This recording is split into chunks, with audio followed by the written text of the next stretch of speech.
Saya orang yang cukup benar, cukup baik mendelegasikan. Saya bikin structure. Ingat tadi, business is a team sport. Jadi salah satu tugas kita adalah membangun tim.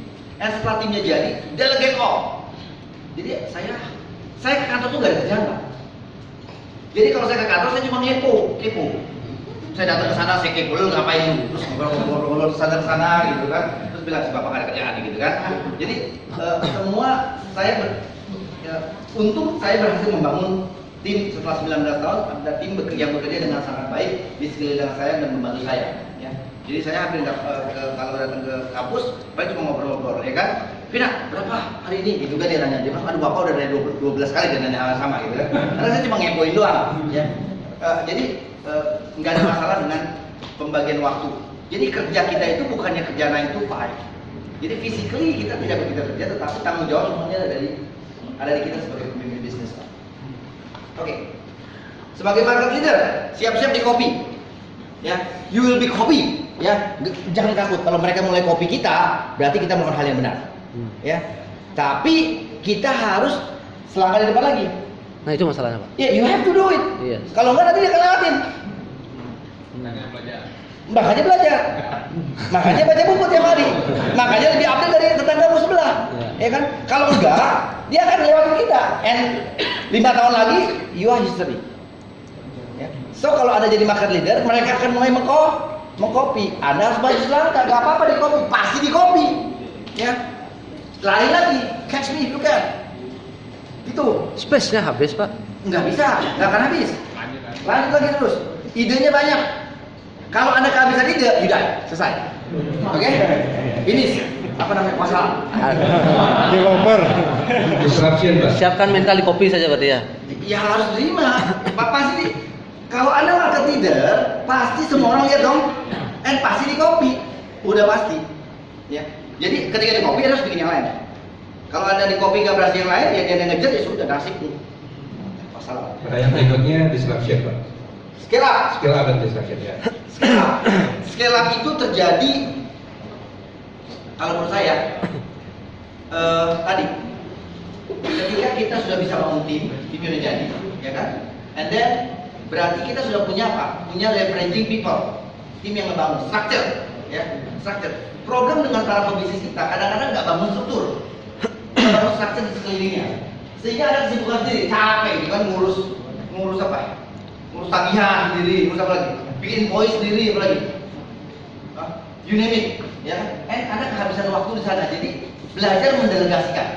Caranya gampang sebenarnya. Saya selalu bikin struktur. Saya mau perusahaan saya yang besar kayak apa? Oh, saya sebagai CEO, ada direktur keuangan, ada direktur operasional, ada direktur HRD, oke, ada bagian kepala kredit segala macam, terus sampai office boy, betul? Oke, sekarang saya sendirian. Saya CEO, saya direktur keuangan, saya direktur operasional, saya direktur HRD, saya sebagai kepala bagian kredit, saya sebagai analisa kredit, saya office boy. Satu orang, betul? Ya kan? Isi dari paling bawah. Isi dari paling bawah sampai penuh. Dia juga structure. Isi dari paling bawah dulu, jangan isi di atas. Oh, berarti office boy bisa diganti dong. Saya cari office boy satu, bantu ya ngepel. Saya nggak perlu ngepel, betul? Anda terlepas dari tugas ngepel. Terus apa lagi? Oh, saya perlu bagian akunting. Cari bagian akunting. Isi kotak-kotak kosongnya dari bawah sampai ke atas. Kalau Anda udah bisa, saya punya direktur operasional, saya punya direktur HRD, saya punya direktur keuangan, saya CEO. Nah, berarti Anda punya structure. Saya punya CEO. CEO yang punya direktur lain. Saya punya 4-5 CEO sekarang. Saya sudah bikin structure lebih tinggi lagi. Ya, that is how you leverage. Bikin structure. Marketing belajar sama Coach Iman. Dia jago, dia lebih bisa ngomong daripada saya. Oke? Terus, and then kemudian leveraging financing. Duitnya dari mana? Hanya ada dua duit buat bikin bisnis. Satu dari equity, dua dari loan, debt. Ya, Anda bisa utang, Anda bisa tarik investor. Cara carinya investor harus belajar marketing, kayak sama Coach Iman. Oke, kemudian pertanyaan berikutnya adalah mengenai disruption. Saya sudah cerita tadi bagaimana pandangan saya terhadap teknologi, bagaimana pandangan saya terhadap disruption. Saya tidak takut, tetapi saya excited. Saya mungkin salah, tetapi pada saat sekarang saya excited. Karena menurut saya ini kesempatan BP Lestari untuk mengejar ketinggalan dari 2 tahun cahaya menjadi 1 tahun cahaya. Ya.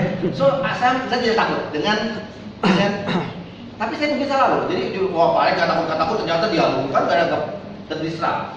I might be wrong. Tetapi kondisi emosi saya, my state sekarang saya excited bahwa saya melihat ini ada kesempatan untuk mengejar ketinggalan buat saya. Tapi tadi kita harus catch up, harus update. Skillnya harus bagus. Kita skillnya harus.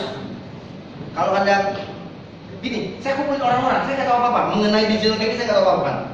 Saya buta mengenai digital banking, tapi saya ketakutan karena semua orang bilang, oh you will be disrupted, ya kan? Saya baca semua buku mengenai digital banking.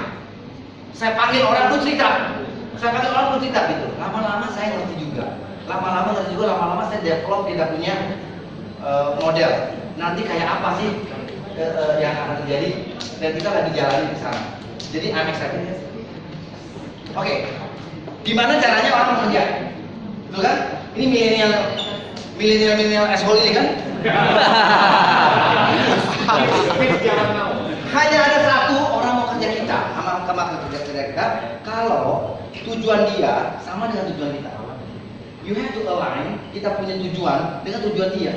Tujuan saya bikin kamu lebih makmur, lebih kaya, lebih sejahtera. Oke? Setuju? Setuju. Kita jabat tangan. Oke? Kalau visinya sama, baru bisa kerja bareng. Kalau visinya nggak sama, nggak ketemu. Ya? Dan jatuh cinta itu tidak bisa bertepuk sebelah tangan. Ya kan? Ketika Anda harus loyal sama saya, tapi kita nggak loyal sama dia. Itu bertepuk sebelah tangan. Itu nggak, cintanya akan gombal. Ya, kebanyakan itu. Saya punya adik. Dia bilang, kok gimana sih punya karyawan keluar dulu? Gitu. Adik saya bilang gitu kan. Saya bilang iya. Kenapa nggak ada yang loyal? Dia bilang lu loyal kan sama dia. Kalau lu hitung-hitungan, kerja kurang lu sangat rigid. Dia juga ngerasa kok. Orang kan punya perasaan, ya kan? Dia punya perasaan. Bos gue nih sayang nggak sama gue? Bos gue nih bos pemerat tukang peras atau gimana? Bos ini mau perjuangan saya atau enggak? They know, they feel, ya kan? Jadi if we give them love, they will give us love. Menurut saya begitu. Oke, kita akan dikhianati here and there. Ada, nggak jadi masalah. Saya bicara sama Pak Herman Kertajaya untuk urusan ini, ya. Pak Herman Kertajaya, pertanyaan saya persis sama. Saya itu dulu jadi pengajar di Makles. Jadi saya sering bermain di kantornya Pak Herman Makles. Saya keliling Indonesia dulu, ke Medan, ke Solo ngajar. Ya. Terus, jadi saya sering di kantornya Pak Herman. Saya meeting dengan orang-orangnya Siwo, dengan Jeki, itu adalah inner circle-nya Pak Hermawan. Saya sering meeting sama dia jam 7 sampai jam 8 malam. Nanti lagi meeting nih sama Siwo nih, ya. Tiba-tiba dia ketok, "Kok lu meeting sampai jam berapa?" "Bentar lagi selesai nih, nanti masih sama Pak Alex gitu. Nanti habis ini sama gua ya." "Kok ini jam 8?" "Habis itu meeting lagi." "Iya, habis ini meeting lagi." Dari jam 8 dilanjut lagi, Pak, meeting, Pak. Dan itu tiap hari. Tiap hari. Saya bilang sama Pak Herman, "Pak, itu gimana caranya anak-anak muda itu kerja kayak gitu?" Nggak disuruh, tapi kerjanya spontan gitu, ya kan? Nggak hitung-hitungan jam, nggak hitung apa. Saya tanya, "Pak, itu gimana caranya?" Ya nggak semua nggak semua seperti itu. Jadi pada saat orang masuk, ya kita kasih tahu cara seperti itu. Nanti orang keluar dan masuk. Ya. Jadi orang keluar itu berarti visi dia nggak sama-sama kita. Ya. Nanti yang stay itu kita punya inner circle. Yang stay adalah orang yang visinya, value-nya sama. Dia kita punya, setelah 15 tahun saya punya mereka. Kata Pak Hermawan, setelah 15 tahun saya punya mereka. Mereka yang menjadi sekarang tulang punggung saya. Saya bisa bilang sekarang setelah 19 tahun saya punya mereka. Ya. Tapi dapat mereka itu apakah sekali jadi? Kagak, itu banyak yang Keluar masuk. Banyak yang keluar masuk, nggak apa-apa, ya, nggak apa-apa. Menurut saya itu bagian dari proses, tapi kita ketemu core core team sepanjang kita sebagai pebisnis memberikan mereka ini. Jadi nggak bisa kita nggak loyal, mereka kemudian kita expect mereka loyal. Tapi ketika kita punya loyal pun bagus, mereka mungkin nggak serius sama kita. Jadi mereka mungkin mengkhianati cinta kita. Ya patah hati sebentar nggak apa-apa, tapi you must move on. Ya, sampai ketemu the right one. And then ketika the right one, kamu akan ketemu inner circle. Dan kamu ketika kita ketemu inner circle-nya, you click, bisnisnya asal. Ya, Pak. Saya punya pertanyaan seperti ini. Saya punya dari staff dan pengajar semuanya sekitar 120 orang. Dari 120 orang ini turnovernya kecil banget, saking mungkin nyamannya dia kerja atau apa. Jadi turnovernya kecil banget. Sampai ada kerinduan saya berpikir gimana caranya agar ada refreshment gitu. Tapi di satu sisi ya harus menentukan jumlah yang sama juga, karena kadang-kadang kalau mereka bertahan 10 tahun dan sebagainya itu problem juga kadang-kadang Pak. Gimana caranya? Ini kan kadang-kadang pengen milenial baru juga datang nih gitu. Ini yang saya lakukan. Saya harus punya the A players. Tidak semua jadi A players. Ya. Kalau kita harus beda-bedakan mana yang A, B, C, D. Ya. Kalau ada punya 120, cari mana yang A, mana yang B, mana yang C, mana yang D. Yang A itu ada pertahankan semampu-mampunya. Ya kan? Semampu kantong kita, kasih dia kesempatan training semampunya, pokoknya A ini harus dipertahankan. Ya.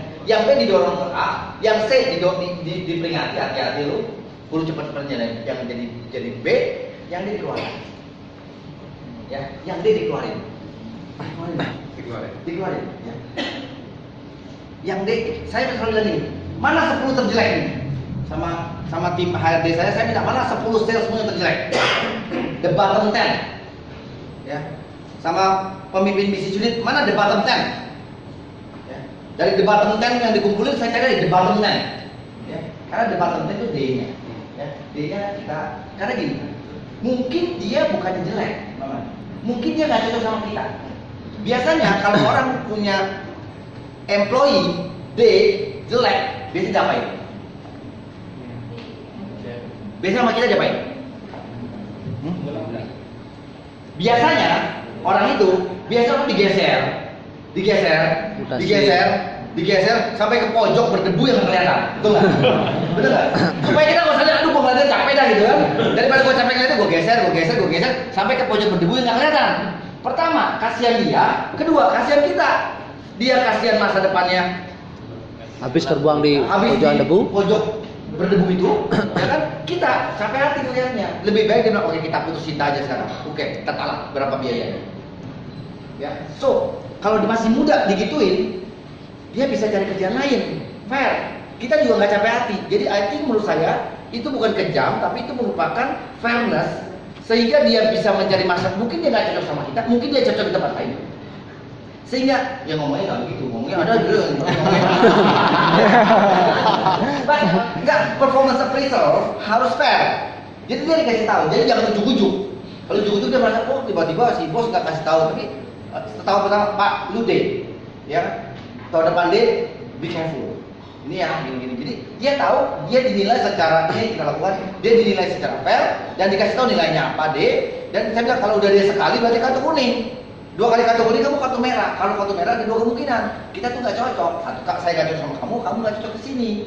Ya kan? Jadi daripada kita dua-duanya nggak cocok kemudian buang waktu tiba-tiba umur 50 kamu tahu Pak saya nggak cocok di sini, mau kemana juga gitu kan?